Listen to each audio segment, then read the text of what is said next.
Hello, everybody. Welcome to the Write or Die Show. I'm your host, Randi-lee. On the show, we interview other writers and we talk about mental health from their personal journeys.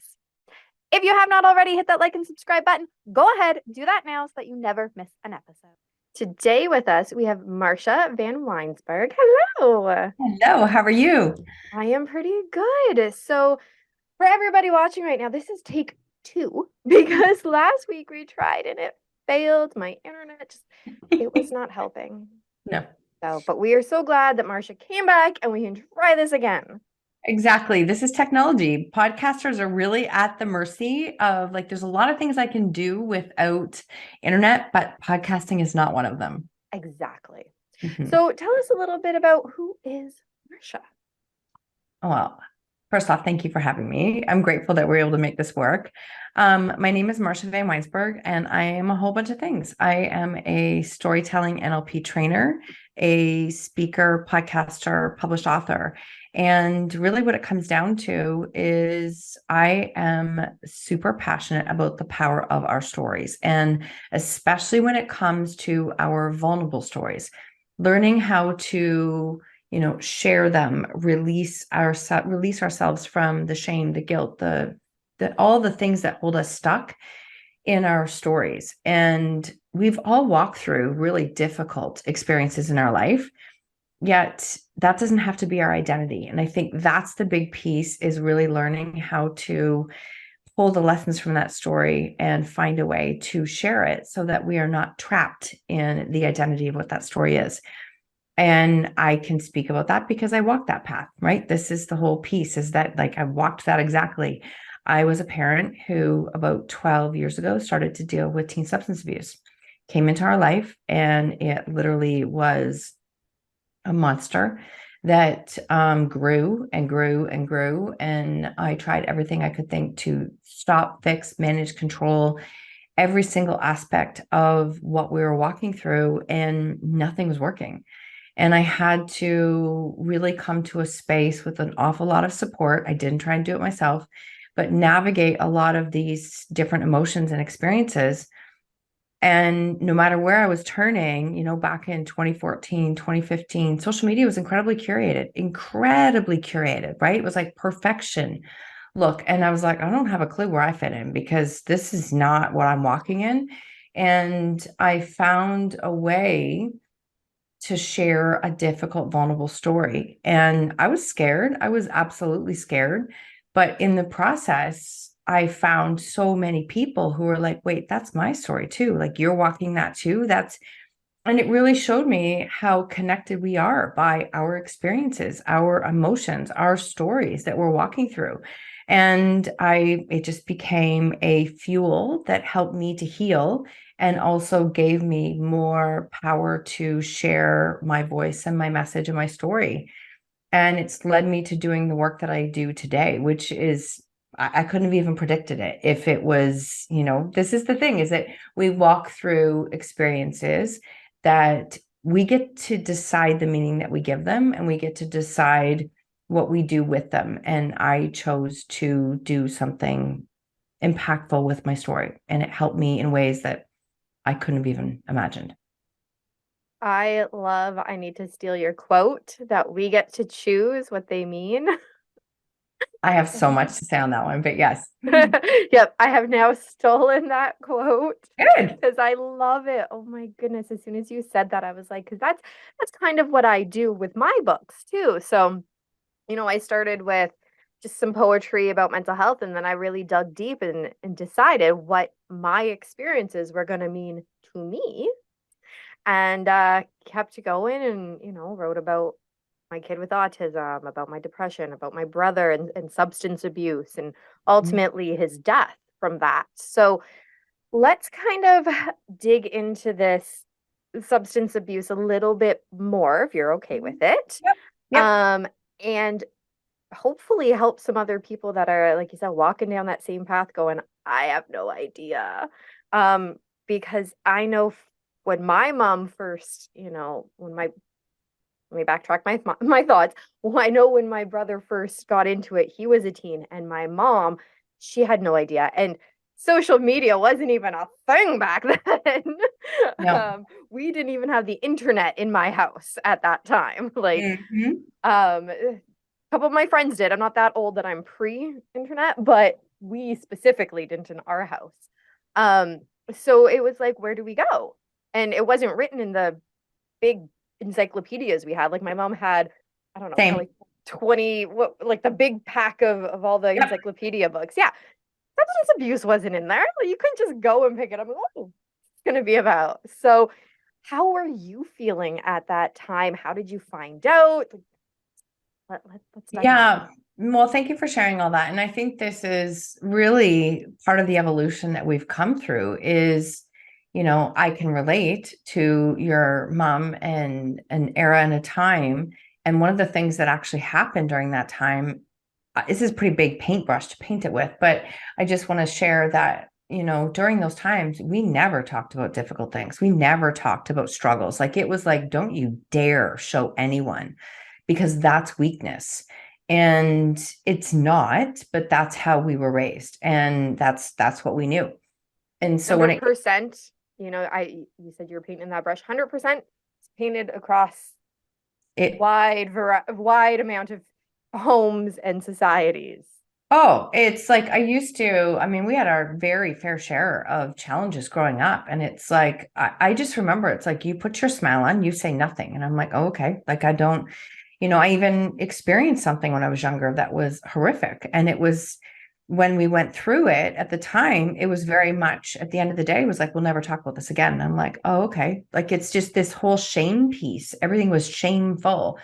Yet it makes shame feel like we're treating it like it only happens to certain people. And I call a lie on that. Like I think everyone has shame stories. Every single person does. That's what Yeah. we're humans. We're humans. We walk through experiences. And they're going to be different degrees. I mean, not Yeah. everyone has a shame story that is horrific. Some people's shame stories could be, and this might sound bad, but minor, right? Like it could be, I cheated on a test, which in retrospect to some other things is considered minor. I don't Yeah. want to downplay No, anybody. but it's relative, right? It's Yes, relative. And that's the yeah, it's word. very relative.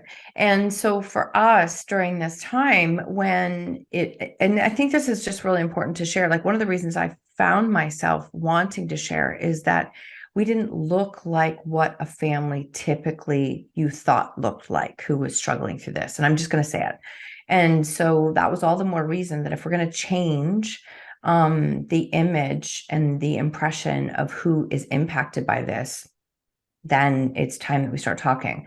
And so when we first started finding it, it was very much like, no, destroy it, say no, get rid of it, no. But it never stopped. I can honestly say it never, ever stopped. People would say it's just a phase, it's all these things. And for us, it was never a phase. Like it never stopped. It only amplified. And I mean, we know so much more about addictive behaviors and teens and teen boys now than we did. Mhm. It doesn't mean that we're not going to have problems, but we know a lot more now. Yeah. And And keeping quiet never helps the problem. I can remember, as you were saying, we would throw it out, but then you don't talk about it.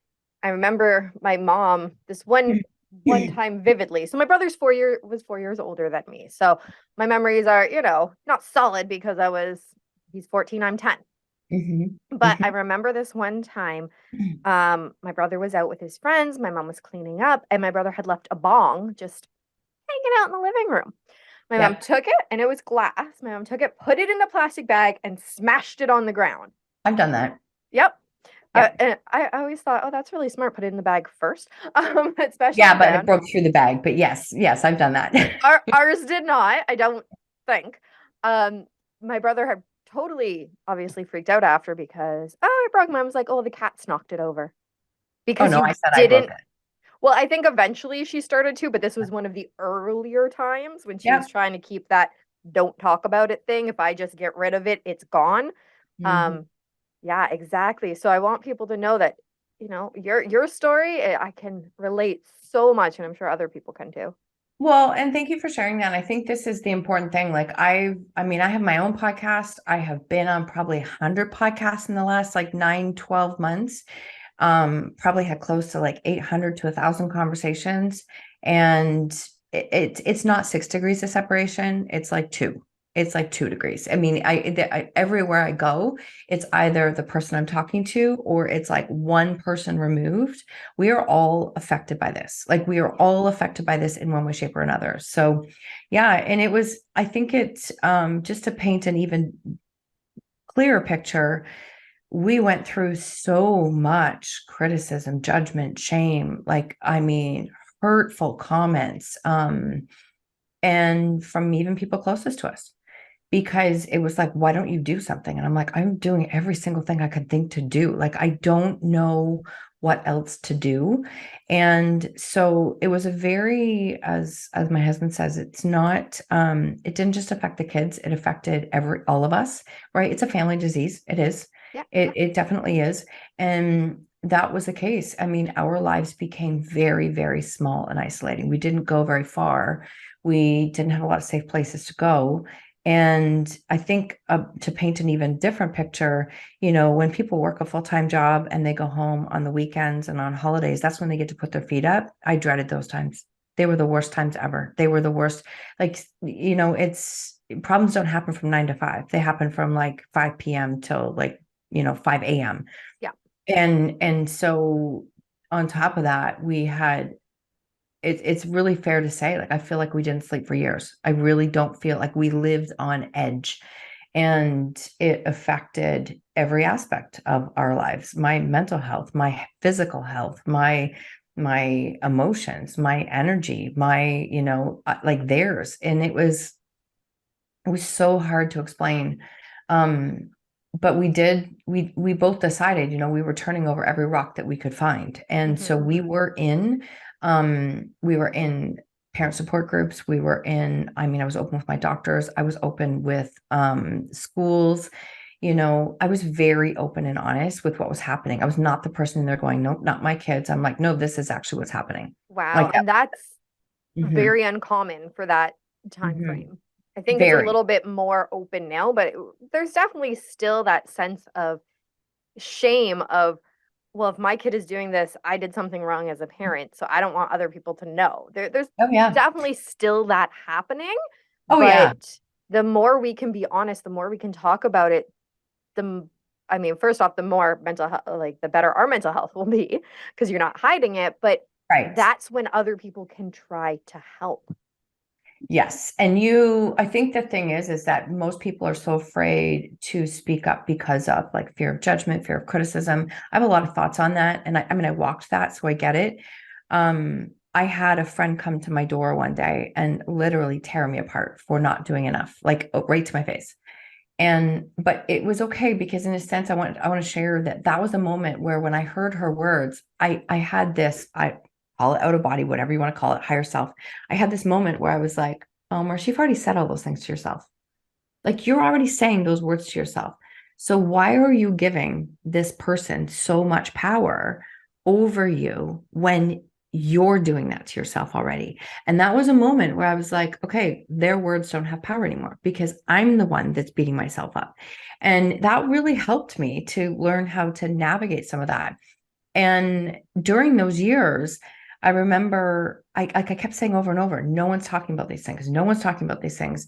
And, I take my little checklist and all the things I was supposed to do. And the counselors would be saying, yep, you did it all. And I'm like, but I solved the problem. So why it's not working? You're missing something off your list. And Yeah. I didn't understand it. And I remember her saying, why don't you see if there's a Facebook group out there to see if maybe there's like other moms that are connecting. Took one search, and I found a Facebook group of moms dealing with teen substance abuse. And there, when I was accepted into the group, there was 100,000 moms in there. Wow. And that moment, I went like, "What the heck? Like, this is obviously not just me." And I Yeah. needed to see that, and that was a really big aha moment. I have And then goosebumps right now. 100,000 moms. Now, and during that experience, like, it was normal. It was normal to see multiple moms a day share that their kids had passed. Multiple. It was a very heavy space. I'm glad I found it, but I had to really navigate my time in there because it was just too heavy. Mhm. There were 4 Canadian moms that we had connected at the time. And out of those 4, I'm the only one whose kids are alive still. And so, so just to give people an idea of stats and numbers. And so it was, I'm glad that I found that group that really started to normalize that this was not just me. But through that process, I started to see like, what do I need? How can I show up? How can I share this? What Mhm. is important? Because, you know, when you're sharing a difficult story, and you'll see it online, I have a lot of thoughts on this, but when people are sharing vulnerably, their vulnerability needs boundaries. Vulnerability needs some kind of boundaries, right? I've shared with you that I dealt with teen substance abuse. Have I shared any of the other gory details? No, because I don't need to. People can relate to the experience of what we walk through. I can share pieces, but I relate it to myself. And during this process, a counselor said to me, maybe harmetical. Maybe the reason you're not finding people talking about it is because you're meant to. You're meant to be that one. And like you just have to know that I'm that person. I am that person. It turned on a light for me. It wasn't like, oh my God, she wants me to do what? Like that's not what I felt. I sat there and I went, that's crazy. And what if I am? Like it was a moment of what if I am? What if I can do that? Mhm. And so it started in very small groups. And it was just even like helping out at the school, talking to other parents. And the school was like, thank you, because we can't give a reason. Like the resources at this point are pamphlets. They're not even, Right? They're not they're helpful. outdated, they're not helpful. And it was really about I'm even gonna say this, go and find support groups that work for you. I think we probably tried 5 or 6 different Al-Anon groups, and I mean this with a lot of love and honesty, is that everyone that we walked into was full of people who were trying to deal with emotions and anger from stories that were like 10, 20, 30, 40 years ago. Oh, wow. And we're both standing in this space. And I remember saying once in an Al-Anon meeting that, like, I don't mean to be disrespectful, but like we're walking in it right now. Do you have anything that can support us like right now? Mhm. And honestly, nobody had a clue what to say. And I was like, wow, Wow. this is really a topic that like, we're just not talking about. Yeah. So just for those listening, what is Al-Anon? How does it actually stand for? It is like, so to support families who are dealing with substance abuse, addiction, walking alongside it, really for people who are walking alongside it. Um, is what it's meant for. And I'm not saying it's not, I wasn't saying it's not good, but it wasn't what we needed. We needed like some support and guidance to walk through what we were walking through. And it really just became crystal clear that we couldn't find what we were looking for. So we started to just create it, talk about it, be that person sharing the story. Um, and we received a lot of incredible support and an awful lot of pushback. Like we Yeah. received both. Like we received both. But at this point, it's like it doesn't matter. I'm like literally walking through hell right now. Like I'm not. Right? And this is where boundaries come into play. Like there's a lot of things opinions I have and thoughts on, boundaries and who gets access to you. And I created like little acronyms and words that help me.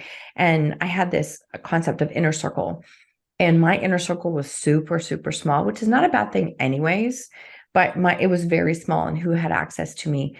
And I just became very clear that like just because we're related by blood doesn't mean you get access to it. You just don't. Yes. And I get Yep. to choose who has access. And so when I was receiving, comments or opinions and thoughts from people, I remember once saying, I'm sorry, are you offering to live in my house for a week so that I can maybe go get some sleep? Oh, you're not. This is words. Thanks, but I'm not interested. I would literally say thanks, but I'm not interested. Oh my goodness. Yeah. I, so when my kid was, um, so he has autism and Yep. violent meltdowns. So when he was 7, 8, 9, and I would go to work and just be so exhausted all the time. I'd have people go, well, when my kids were younger, I hired a high school student to babysit. I'm like, hey, does your kid have violent meltdowns and autism and, da da da? And oh, no, I'm like, I can't just go hire a high school student. Like, this is No. not how you understand my situation. Or you Mhm. say you do, rather. You Yep. say you understand it, but you're giving me things that are for the typical kid. And Mhm. you very much know that this is an atypical situation. Mhm. So I know it's not exactly the same, but No, no, it's so similar. Like it just, you don't have to have the exact same experience to be no. gaining insight from each of these guests on the show. Like, as I mean, on the show, we talk about, bipolar, schizophrenia, mental health things that aren't as common, say, as addiction, depression. Mhm. Um, but it doesn't mean that each episode isn't valuable. So Oh, even we're someone who's listening, sorry, even someone no. who's listening and they're like, well, addiction, I don't have that in my family. There's still so much good information, the boundaries that you've been talking about, people like, giving advice when it's like, are you actually going to come do this for me? Yeah. So much good information. Oh, I'm glad and I'm happy to hear that because we don't, again, going back to one of the first things I said, we don't have to walk in the same story to be able to learn from each other. And we don't. I think that has been one of my biggest ahas is when I first started sharing, I thought, okay, I'm going to support parents who are dealing with addiction. And to be completely honest, I got one weekend and I'm like, I can't do this. I just can't do this. I can't. It's too much and too heavy. And that's okay. That doesn't make me a bad person for not doing that. Yeah. But I've kind of tailored, I'm jumping ahead a little bit, but what for me, I have my podcast because that's free content. I will always have that because in the beginning stages, all I could do was YouTube and podcasts Yeah. and books. I couldn't have joined a coaching program or doing it because I was like just trying to, how do I survive another day? Yeah. And so I Treading water. oh, barely treading water. And so I think it's really, for me, it's very important to have a lot of different resources available for people. But we are so interconnected by the emotions and what we are experiencing, not the specifics of the story, not even close. Yes, exactly. Mm. Um, so I mean, we could talk for a long time. Not that we're at the end yet, but Mhm. I don't want to miss kind of that your story's not over, but the later years, let's call them. Yeah. So, um, you're talking about how you've been dealing with it. So you found the support group. You did say you eventually found an Al-Anon that worked. You said you went to 5 or 6, or none of them worked. Okay. So Not that we none. could find, you know what we did find for us that was incredibly helpful. Again, just be open to different resources. It was a parent support group dealing with teens who were dealing with substance abuse. And that's what we found. And I remember having a really hard time like getting myself to want to walk into that room because we had had such strange experiences at the other ones. But when we walked in that room, and I remember sitting there going, it's a Tuesday night. We're at one location in our big city, and this room is full. Like I just went, okay. And these are the parents who are like, we know there's a lot of people who don't walk into the room, Yes. right? And we know that. And that was just another moment of like, okay, so we getting that support. A lot of the people who run those programs have dealt with and overcome addiction, and they can be quite harsh in how because they've walked that path. I haven't walked that path. And so I remember at times going like, you want me to do what? Like you want me, like, how do I navigate that? Like, how do I do?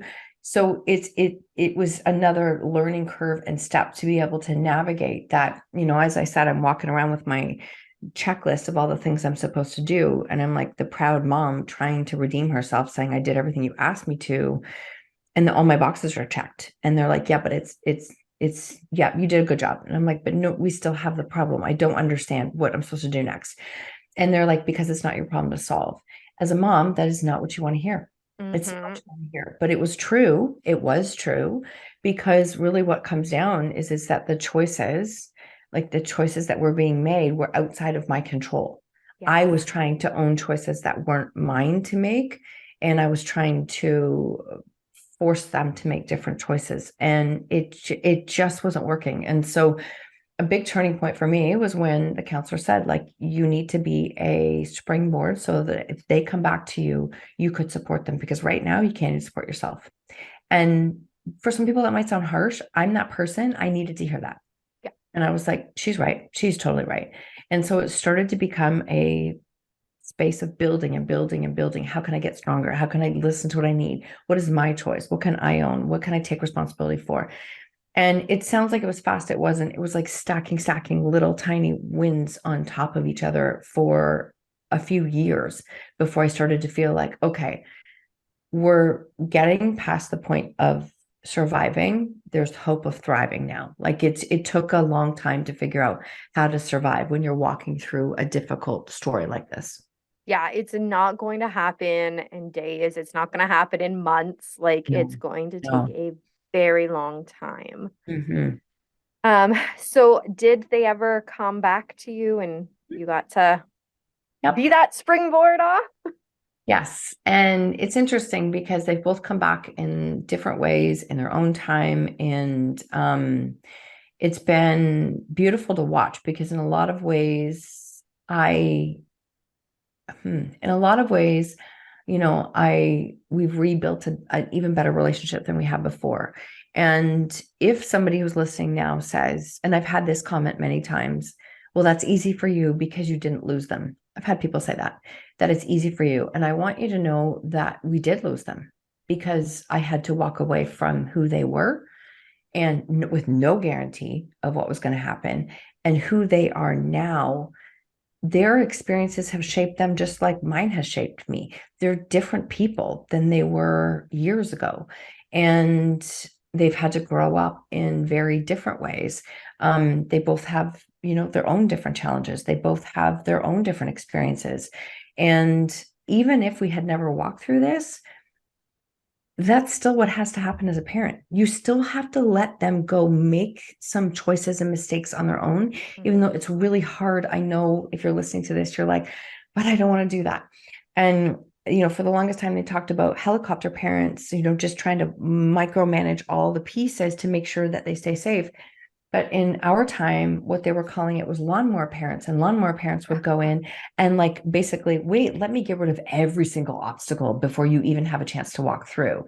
I had never heard that term and I really love it. It's a really powerful term because this is the thing. A lot of people would navigate and like, just like, let me clear up every single thing so you never have to have a challenge. And I mean, we all know that the challenges that we've walked through have shaped us into who we are. And we need failures, sorry, whatever you want to call it. We need those things so that we can figure out how to get back up again. And so I do believe that it has shaped them into who they are. So there was a turning point for me where I had to learn to not, my job was not to save them. My job was to give their future self a chance. And that helped, that little shift really made a difference for me. And it's like, so is my behavior today, is my choice today, saving them, or is it giving their future self a chance? Because they are very different choices, right? They're very different solutions. When you learn and understand about enabling and codependency and in that space, it's a tough one to learn, because I remember a counselor saying, you need to read this book. And I'm like, I am not codependent. That's ridiculous. Get through the first page and I'm like, oh my God, I am. But I am out of love and fear, not out of like, I don't want to deal with it. It was Yeah. just, I was afraid for them. But eventually it was like, if I don't give their future self a chance, then that's another rock that I can overturn, right? I want to be able to say I've turned over every single thing possible. Yes. And that was that was my check-in every day. It's like, what's going to give their future self a chance? That means if I had to call police, if I had to press charges, if I had to do things that would make most parents cringe, I was like, nope, that's the future self. I'm giving him a chance. And that was what I anchored into. Not easy. I'm not saying that was easy, because No, and I it's think difficult. just going back and remembering, different things that happened with my brother. And like this was late 90s, early 2000s for him. And I can remember days that he came home and he looked like he had been in a fight. Yep. And Yep. instead of, my mom calling the police and, reporting that this person was in a fight, whatever, or he definitely had stolen stuff from Mhm. us, from others. I mean, whether or not we could have proved it by the time he got home because the items were already, pawned away. Um, but that sense of never, you don't talk about it was so thick in my house Yeah. that my mom would never have thought to phone the police on him and do that. Eventually she did step back from him, in the sense that when she moved, she didn't tell him where she lived. She's like, no, I can't keep helping you anymore. However, not to say it was too late by that point, because I strongly believe that is never too late, but he maybe, and I'll never know for sure, right, would have benefited from an earlier, no, you cannot come here while you're doing this. No, the police are knocking on my door for you. You need to, Mhm. go, or, calling the police and saying, hey, he's here. Mhm. He may have benefit. I will never ever know. And that is something that for any family, including you, even though your boys have seemed to come back. Actually, I don't even know if you said boys or just teens, but Boys, two boys, okay. both. Yeah. Yeah. So even though your boys have come back, it's still something that I'm sure you have thought, if I would have done XYZ at that time, would it Mhm. have made a difference earlier? And so something else that you had mentioned was somebody saying, well, it's easy for you to say because they came back. It's still not, because you still, I'm sure at some points have struggled with, could I have done something sooner? Oh, Right? Could I have constantly. prevented this? Exactly. So even for those of us that have lost a loved one, Mhm. we can't compare our stories to somebody who hasn't lost their loved one, because in all reality, my brother died 2 years ago. I lost him long before that. Thank you for sharing that. And I am sorry to hear, like I am, but I know exactly what you're saying because when we were in this, again, people saying that, I'm like, I mean, they were 14 and 15. There was one point, probably 5 weeks. I had no idea where they were. Like, no idea. And so we did lose them multiple times over. Um, and it's a process when you're dealing with this kind of behavior, you lose them long before it's that time. I mean, we always have hope, but yes, you replay and you replay constantly. And I got to a point where I was like, you know what? I could go back and change every single thing I've done, and we still might have the exact same story because they were decisions that were made outside of me. That was their journey.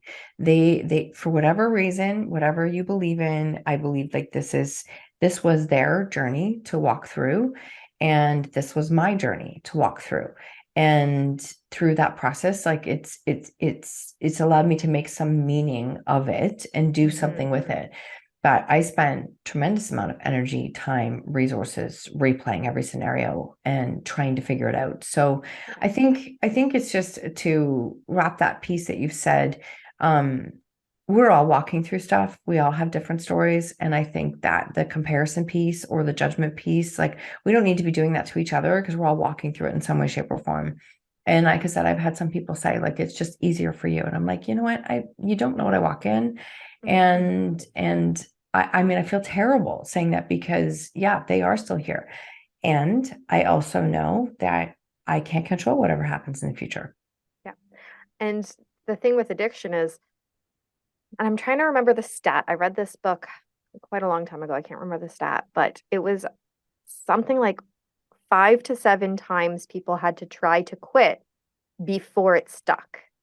So, if people stop doing drugs or alcohol or whatever their addiction is, um, for a couple years, and then they relapse. So there's always going to be, and this is going to sound maybe harsh, but there's always going to be that kind of dangling sword of, will a relapse ever happen?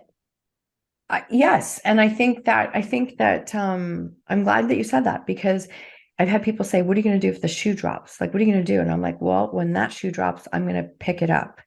I'm not going to plan for what shoe's going to drop on what day because I don't have the energy for that. That's the No, and it I might not ever either, right? it might not, and it might, I don't know. But when you're dealing with substance abuse, the other factors that come into play, mental health, isolation, confidence, the shame, again, the shame, the judgment, we do that to ourselves. There's a lot of pieces that make it really hard for people to navigate through. And I work with a lot of clients and I help people with, writing their stories and sharing their stories, and people who have really come through unbelievable stories of addiction and other stories too, but just speaking of this. And more often than not, most of them say now they don't ever call themselves sober.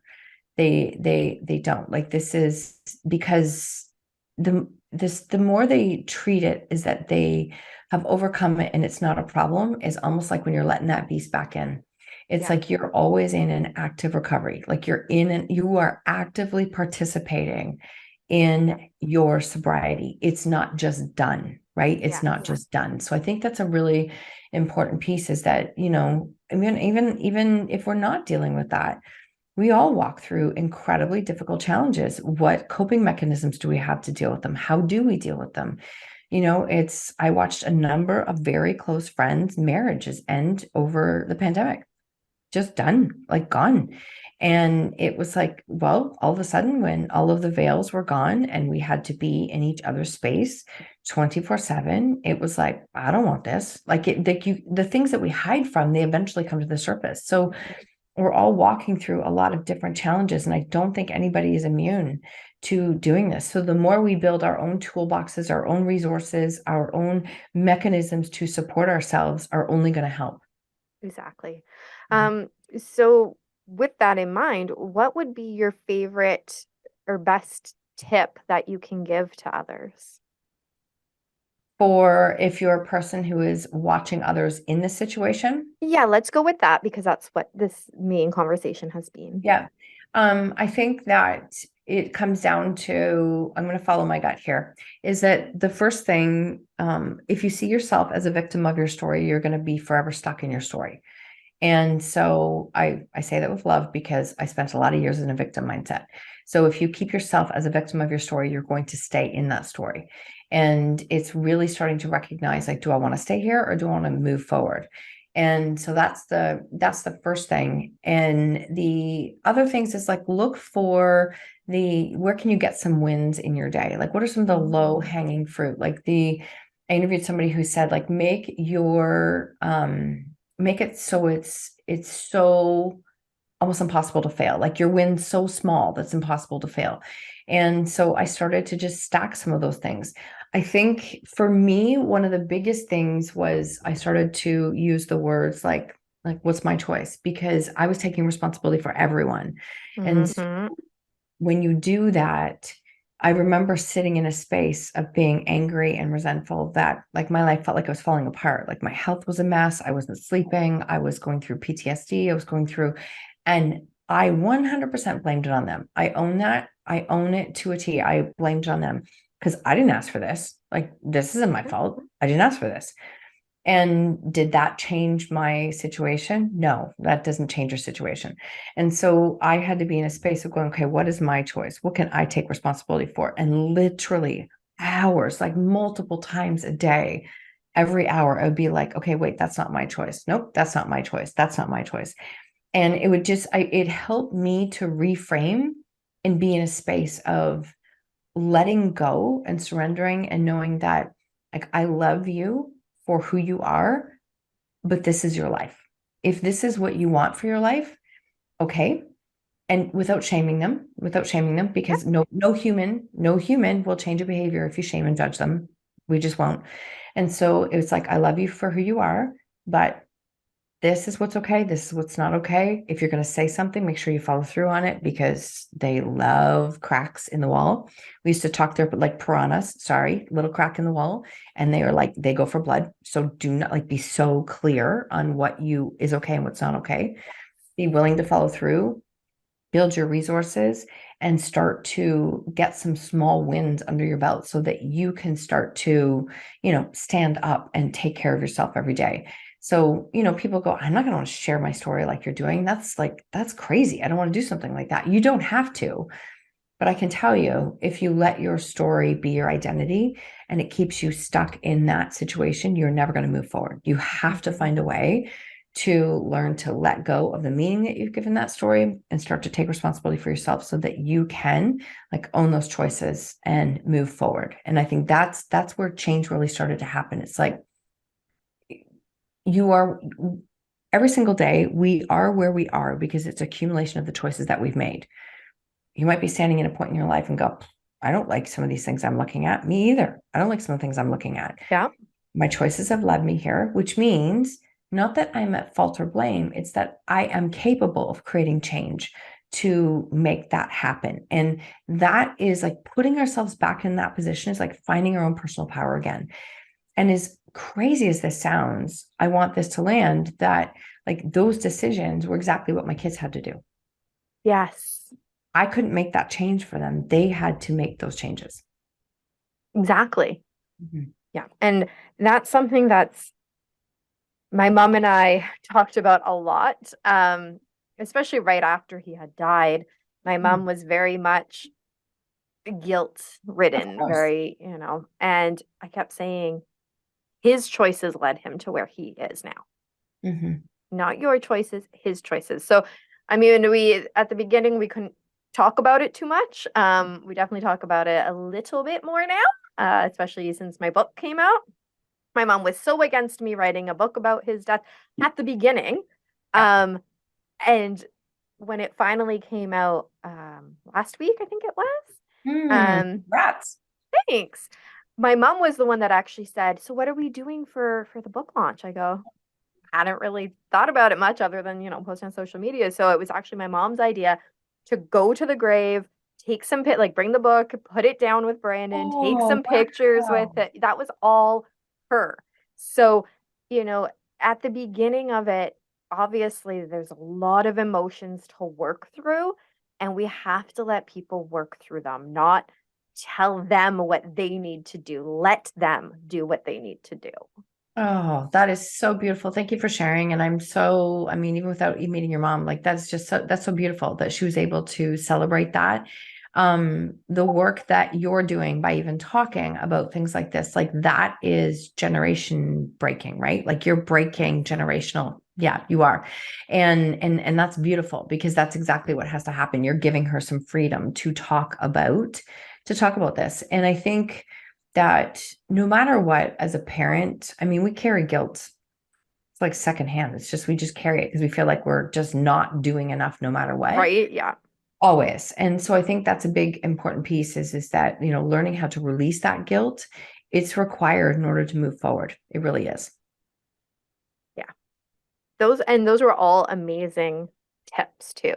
I asked for one and you gave me a whole bunch, so I'm not going to complain about that. So as we come to the end though, tell us about what you've written, where we get it, where we follow you. Perfect. I will. Thank you. So my solo book is called When She Stopped Asking Why. And that is because the why was killing me. I remember my publisher at the time, she was like, no, that's too long. Nobody's going to get it. And I'm like, I think it's the title. I think it's the title because that was the turning point for me. Whenever I would ask why on a daily basis, it would be like, okay, the why doesn't matter. The why only matters if you're moving towards something. Yeah. And I would change my question to what, because what was an action word and what could I do? And so that's the premise of it. So When She Stopped Asking Why, it's very short. It's you could read it in a few hours. And it's a story of how do you navigate life when your plan doesn't go according to plan, which is literally always. Right? Nobody plans for that stuff. No. And so yeah, that's my solo book. I have published 7 times total, and I've led 2 collaborative books. So I've helped 2 collaborative books. So about 30 authors learn how to share a vulnerable story. And so I've been doing this work. I started my podcast called Own Your Choices, Own Your Life back in 2018. And it has been incredibly consistent over the last 3.5, 4 years, 3 episodes a week.